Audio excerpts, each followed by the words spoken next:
Make sure to subscribe to our channel, join our Discord, and also follow us on Instagram so you always have the support that you need to really enhance your account and get yourself to the next level. Hello everyone and welcome to another video of the Sky channel. So this is the long awaited Carrier Wetland Ants video. So we're gonna start by looking at the one that goes in row 1, Rainbow Wings. So the basic skills are pretty much the same as the most recent pay to win ants, right? So skill 1, skill 3 giving 144% defense for carriers, skill 4 giving 144% attack for carriers, skill 6 giving attack, defense, and health, and of course normal attack damage. One thing to note here is that it's also getting combat speed of 60, which is of course a specialty for carriers. So having that is important, especially if you want to play as carriers, because you get that extra speed, which is nice to have. And then skill number 7 giving 54% carrier ant health to all units, which is helpful because it's a frontline ant. So we can jump right to the special skills, and we're going to of course talk about the level 20 effects. Skill 2. During the battle, increases its squad's dodge rate by 20%, and then before taking damage from any enemy squad with a negative status, there's a 60% chance to further increase that dodge against this attack by 25%. So 20% is the base, but if the enemy has some sort of a debuff, you get an extra 25%. So we're talking 45% dodge, which is amazing, allowing your squad to live much longer. So definitely a good to have. And then it also receives a healing effect with a healing ratio of 130%. So you have a dodge chance, and perhaps you might dodge the enemy and also get healing. So the enemy, instead of doing any damage to you, they're actually healing you. How cool is that? So of course you can see that if the enemy has a negative status, it's not good for them, right? There's a high chance of dodging the enemy and healing yourself. But as a base, you're getting 20% even if the enemy doesn't have a negative status. So of course this skill works really well if you have ants that are able to give negative status to the enemy squad.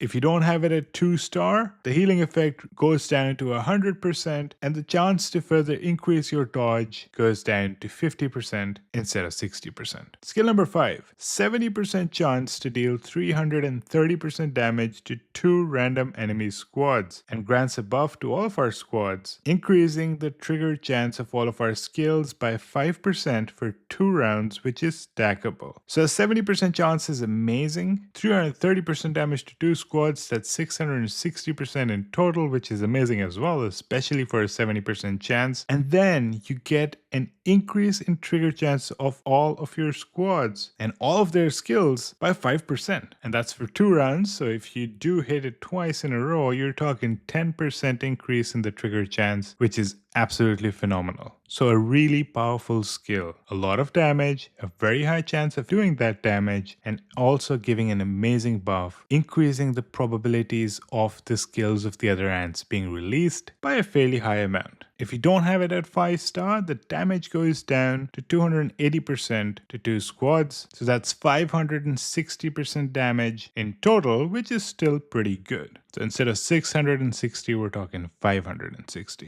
And then finally, skill number 8. Each time its squad takes damage, increases the health and defense of all of our squads by 10%, which can stack up to 10 times. So it's not once every round, it's every time its squad takes damage, right? And that's 10% health and 10% defense. Stacking up to 10 times, that's 100% health and 100% extra defense, allowing you to survive much longer. So definitely a really good thing to have for a frontline ant. Additionally, if the squad takes damage more than 5 times in a single round, it inflicts an exhausted and bleeding effect on 2 random enemy squads for 2 rounds. Exhausted reduces the enemy's damage by 30%, and bleeding makes them take 200% damage each round, and it's giving them to 2 random enemy units for 2 rounds. Now it doesn't mention that it's going to give one to one and the other one to the other unit. It's actually saying both of them. So the way I read it is that both squads are going to get both exhausted and bleeding effect, which is pretty cool. So they do less damage and they take damage every turn for 2 rounds. Not to mention, this is exactly what you needed, because the enemies that have these negative effects on them, when they try to attack you again, you get that extra dodge dodge and the possibility of healing thanks to your skill 2. So definitely a good skill to have, especially given your skill number 2.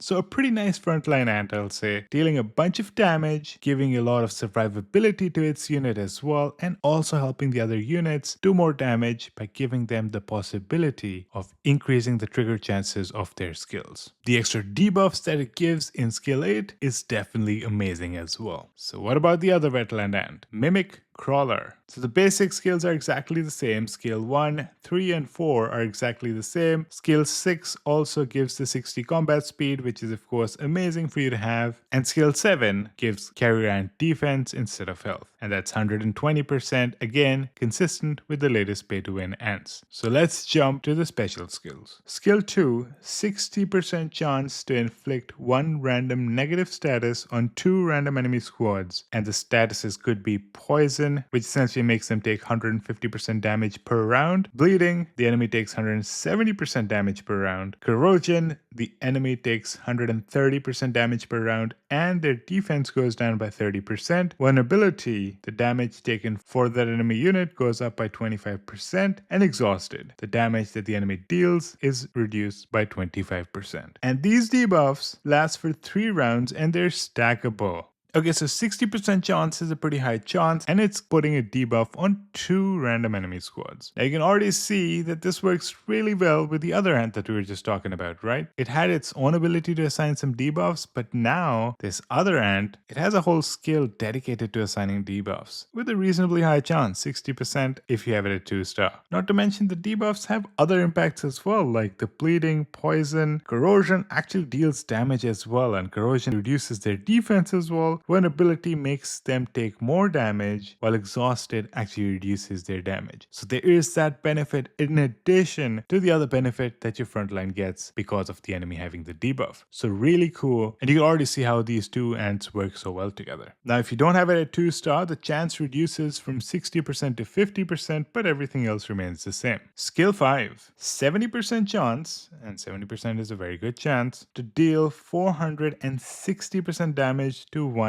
enemy squad and grants a buff to all of our squads, increasing the damage dealt to enemy squads with a debuff by 50% for 2 rounds, and that's stackable. Okay, that is such a cool skill. 70% chance, as I mentioned, a very high chance. The damage is pretty nice as well, 460% to a random squad, and then the cool thing is all of our squads get a special buff that if the enemy that they're attacking has a debuff, and if you have those 2 ants, you are assigning so many debuffs that the enemy should have a debuff by now, you do 50% extra damage to them, and it's stackable. So if you're releasing this every round, your units are going to be doing 100% extra damage to any enemy that has a debuff. Now that's mind-blowing. I can totally see that being a lot of damage that you're doing to the enemy. Really cool. If you don't have it at 5-star, the damage goes down to 410%, which isn't a huge drop, but the real sad thing is that the extra damage that you do to enemies with the negative status goes down to 30% instead of 50%. In my opinion, that's probably going to hurt a little more, because now instead of doing 100% extra damage if this is stacked twice, we're talking only 60% extra damage. And remember, that damage is for pretty much all of the skills that your ants are going to release, right? So that's where it hurts a little bit more. So try to get this to 5-star, because I think that will be something that will make a major difference. Finally, skill 8. Prepares for 1 round and then has an 80% chance to deal 300% damage to all enemy squads. That's 900% damage in total, which is pretty cool. Of course, there's that thing that you do have to wait for a round because it has that round of preparation. And then it also heals the friendly squad with the lowest power with a healing ratio of 500%. That's a really high healing amount, which is amazing. And then look, healing effect plus 25% for every 1 enemy squad with the negative status. That is even cooler, right? So you have the ability to assign a lot of negative effects to the enemies, and then if you have all 3 of them with the negative status, the healing effect goes up by 75%.